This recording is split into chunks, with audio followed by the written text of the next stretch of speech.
just as I have 3 duties to God, detailing my job as a parent, you have 3 duties describing your job as a child. The first one is obedience. It is the first law of heaven. The second is respect. It is one of the basic 10 commandments. The third is play. I want you to play. And that's important to emphasize to your children. I want to take you to the movies. I want to take you to the zoo and the library and the pool and to go bowling and to have ice cream and all the fun, playful experiences possible for you to have. But if I cannot trust you to take this letter and place it in that mailbox respectfully, then we have no business conducting ourselves in the outside world. In order for us to go and do all these lovely trips out of the house, I must first see these 3 behaviors exhibited in the house: obedience, respect, and if that is too much, if they can't do obedience and respect, then they have too many things to think about to worry about playing just yet. We have some basic skills to develop before they can really start to play and have a good life. And I want them to have a good life. I want you to have a good life. But obedience and respect come first. As you go on in this fashion, driving home these points with personal anecdotes of your own, describing them to your child, what you would like to see starting to happen in your home. Introduce these concepts during a time when you can keep them home for a week or 2. Nurse them feverishly as you would an ill child. You're going to nurse these behaviors into their habits. As you would a child that was ill in bed, you would nurse them back to health. You are nursing your child into socialized and civilized company. I want you to play. I will help you develop the skills to ensure that we can go out and enjoy our time together.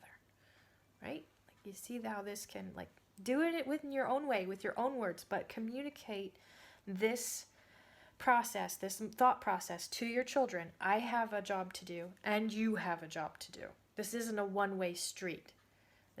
We both have a job to do. I will help you figure yours out. I find my verbiage very curious. I wrote this out months ago, and I am now getting around to videoing it during the coronavirus quarantine. And so I want to address that a little bit. I understand that we are now forcibly stuck in our houses, and I want to express my sympathy for that, especially for parents who are trying to provide a bubble for their children to wait for their brains to grow in. I have sympathy for you and that difficult situation that you find yourselves now trapped in that bubble with them. And I want to get these videos out as quickly as possible to help you if you want. And take this opportunity while you are forcibly quarantined together to instill these habits in your children so that you can have a healthy, vibrant, and loving relationship with each other, that you are working together as a family. You each have your job to perform, and you can each come through this with your sanity intact. And I find that as a very important thing, especially amid all of the restrictions people are finding put on them during this coronavirus quarantine. So this is an after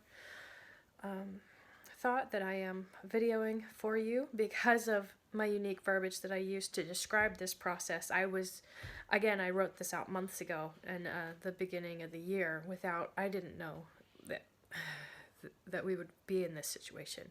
But as long as you are in this situation where you are trapped with your children in your house, going slowly, losing your sanity slowly, no, hopefully not. Take it as a unique opportunity to put these principles into practice so that you can come through this a stronger and more united family. And that is my prayer for you, and that's my wish for you. And I pray for you right now that you can do this, because it will bring about a quicker cognitive development in your children. They will learn things from you with you doing this. One of the things that's taken me so long is that I've had this idea for a long time to start this, at least months and months. And I did start filming earlier in this year, and I was really excited about it. And then I stopped filming because I was trying to wait for a time when I didn't look so tired.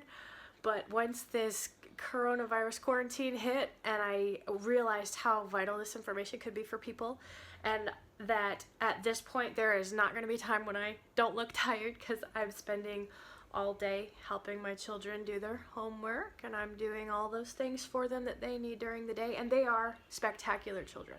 They are magnificent. I love them to pieces. But it does mean that I need a nap every day because I'm exhausted. So I recognized that I was not going to find a time when I didn't look tired. And so here I am. I'm just pushing these out as quick as I can so that you guys can have this information as quickly as possible at this point. So that's my love for you guys. Keeping it real. Thanks so much.